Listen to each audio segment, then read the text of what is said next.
تو انہوں نے کہا کہ جو خیبر پختونخوا کے وزیر اعلیٰ ہیں وہ لفظی گولہ باری کر رہے ہیں, ان کو زیب نہیں دیتا. لگتا یہ ہے کہ ان سے کام چلنا نہیں, اس لیے وہ چاہتے ہیں کہ ایسی صورتحال پیدا کریں. جب بھی ملک چلنے لگتا ہے تو وہ چلنے نہیں دیتے. حالانکہ خواجہ صاحب بڑے سینئر سیاستدان ہیں, ان کو پتہ ہے کہ اچھی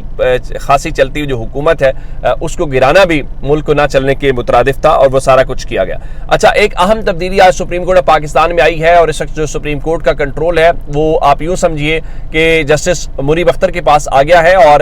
میں نے آپ کو بتایا تھا کہ آج وہ قائم مقام چیف جسٹس کا جو حلف ہے وہ اٹھائیں گے, تو انہوں نے ایک سادہ سی بتایا گیا کہ تقریب ہوئی ہے اور اس میں انہوں نے حلف اٹھا لیا ہے, اور جسٹس یحییٰ آفریدی نے ان سے حلف لیا ہے. لیکن آج ایک حیران کن بات ہوئی, اور وہ یہ تھی کہ صحافیوں کو تقریب حلف برداری میں شرکت کی اجازت نہیں دی گئی.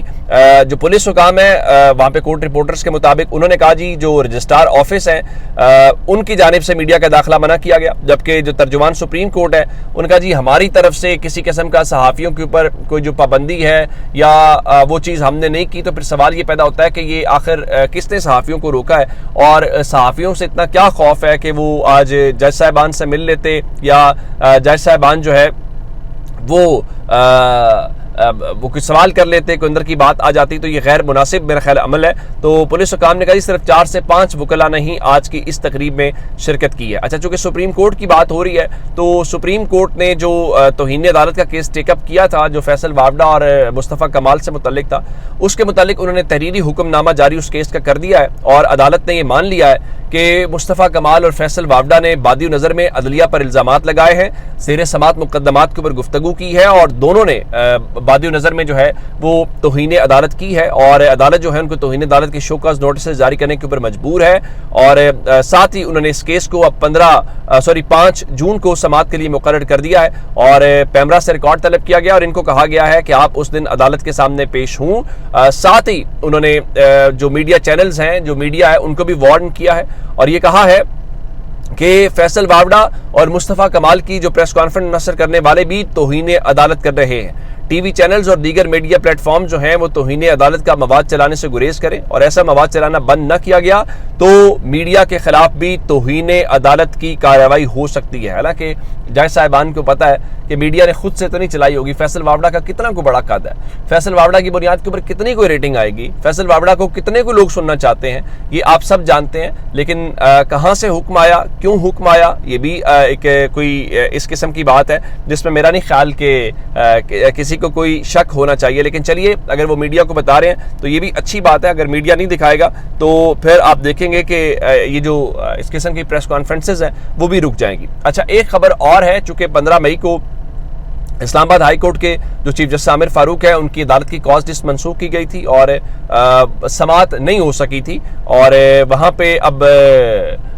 اس دن سعیدہ وارثی صاحبہ کی ملاقات ہونی تھی, وہ بھی نہیں ہوئی تھی. اور اب بتایا گیا کہ عمران خان اور جج شاہ محمود قریشی ہیں, ان کی جو سائفر کے خلاف سزا ہے وہ 21 اپریل بروز منگل کو دوبارہ سماعت کے لیے مقرر کر دی گئی ہے. تو اچھی بات ہے کہ دوبارہ جلدی یہ معاملہ جو ہے وہ ٹیک اپ ہو گیا. اچھا, ایک اور عدالت سے معاملہ, ڈاکٹر یاسمین راشد کی کل ضمانت ایک ہوئی, عمر سرفراز چیمہ کی بھی, تو انہوں نے صحافیوں سے غیر رسمی گفتگو کی اور کہا کہ 8 فروری کو عوام کا فیصلہ کیا ان کو دکھائی نہیں دیا, عمران خان کی ایک جھلک دے کر عوام کو اٹھنے والا شور بھی ان کو سنائی نہیں دیا, کیا آپ لوگوں کے دل میں اس کی محبت کو سلاخوں کے پیچھے قید کر سکیں گے؟ 2 سال کے ظلم اور جبر کے باوجود آپ لوگوں کے دلوں کی محبت کو کم نہیں کر سکے. یہ درست بات ہے کہ عمران خان آج بھی ایک پاکستان کے لوگوں کے لیے, پاکستان کے عوام کے لیے ایک سینسیشن ہے اور لوگ ان کو سننا چاہتے ہیں, یہ بات بالکل درست ہے. لیکن وہ جو حکومت میں آئے ہوئے ہیں ظاہر ان کی موجیں لگی ہوئی ہیں. اب ذرا ایک اور خبر سنیے گا کہ وزیر اعظم نے جی جو اکنامک ایڈوائزری کاؤنسل ہے اس کی تشکیل 9 کر دی ہے, اور جہانگیر ترین کو اس کاؤنسل میں شامل کیا گیا ہے, اور اس کے علاوہ شہباز شریف خود اس کی سربراہی کریں گے. اور بتایا گیا ہے جی ثاقب شیرازی ہیں, اور شہزاد سلیم ہیں, مصدق ذوالقرنین ہیں, ڈاکٹر اعجاز نبی ہیں, آصف پیر ہیں, اور اس کے علاوہ زیاد بشیر ہیں, اور سلمان احمد جو ہیں وہ ایڈوائزری کاؤنسل جو ہے اکنامک ایڈوائزری کاؤنسل اس کو وہ کریں گے. اب معلوم نہیں پڑتا کہ جہانگیر خان ترین جو ہیں وہ کون سی اس حکومت کے لیے معاشی طور پہ وہ ان کو ایڈوائس دیں گے, یا وہ کام پہلے نہیں کر سکے تو اب وہ کریں گے. چلیے, وہ بیچارے الیکشن لڑ کے آنا چاہتے تھے لیکن پاکستان کے لوگوں نے ان کو لودرا سے بھی ہرا دیا, پاکستان کے لوگوں نے ان کو ملتان سے بھی ہرا دیا. لیکن اس کے باوجود اگر جہانگیر خان ترین کی کوئی خواہش ہے حکومت میں آنے کی اور شہباز شریف نے وہ خواہش پوری کر دی ہے تو چلیں اچھی بات ہے, اس کو ہم پازیٹیو وے میں دیکھتے ہیں اور یہ بھی دیکھ لیتے ہیں کہ اس کا کوئی فائدہ ہوتا ہے کہ نہیں ہوتا. جاتے ایک خبر آزاد کشمیر سے ہے, وہاں پہ احتجاج ہوا, بہت تگڑا قسم کا احتجاج ہوا جو کل ہمیں خیبر پختونخوا اسمبلی کے فلور کے اوپر بھی اس حوالے سے باتیں دکھائی دی. تو اب چونکہ وہاں پہ احتجاج ہو گیا اور مظاہرین کو کنٹرول کرنے میں ناکامی کا سامنا ہے تو وہاں پہ ایک بڑی تبدیلی ہوئی ہے اور جو پولیس کے سربراہ ہیں سہیل حبیب تاجک جو ہیں, جو آئی جی پولیس آزاد کشمیر کے طور کے اوپر کام کر رہے تھے, ان کو وہاں سے ہٹا دیا گیا ہے اور یہ کہا گیا ہے کہ آپ اسٹیبلشمنٹ ڈویژن کو رپورٹ کریں اور اس کے بعد جو پولیس سروس گریڈ 20 کے عبد الجبار ہیں ان کو آئی جی آزاد کشمیر کے طور کے اوپر تعینات کر دیا گیا ہے. تو اب ایک تو آپ کی اپنی ناکامی ہے,